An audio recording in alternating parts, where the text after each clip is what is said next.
Kuki Militian oigani haina chingnabasingna Jiribamgi Nunkal village da leiba rubbergi farm house mai thadoklamle Kuki Militian na numit khudingi nongmai amadi bom kapsinduna Jiribamgi tongan ba maitai khulsingda landa satharakpadagi Jiribam district asi santi leitaba mafam ama haibadu oiri ngarang numidangsu Jiribam district ki manung sanna leiba Jiribam police station dagi kharomda kilometer 12 rom satlaga leiba Sonapur Gram Panchayat ki Nunkal village da leiba rubber ki farm house ama Kuki Militian oigani haina singnabasingna mai thadoklamle hairi pause asina thodok thokphomdagi phangba pawgi matung inadi mai thadoklamlaba farm house asigi mapu Hilgat Panchayat ki hojik pradhan oiriba N Samarendra gini hairi N Samarendra na phongdorapugi matung inna rubber farm asigi damakta thamba smoke house amadi mafam aduda leiba machine gi potlam singpumnamak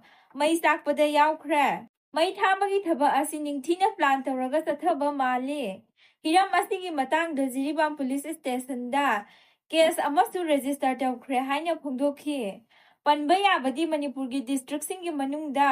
Jiribam district asi rubber gi pothok marang kaina puthokpa oirambadagi sahi kharagi mamangda pumsi sibagum leirurabani masigi matungda N Samarendra hairiba miyoi asina rubber gi farm semgatuna pak sanne rubber pambi sing thaduna makha tanna rubber gi pothok puthoklaga senthumgi phibam phagatnaba hotnarakpani adubu mai thaduna manghan tahankraba asina rubber gi pothok puthokpada yamna saungna apanba pibada natana mafam aduda sangduna rubber farm adu semgat sagatpagi thabak tawbada akiba ama pokhalle haina su phongdorakhi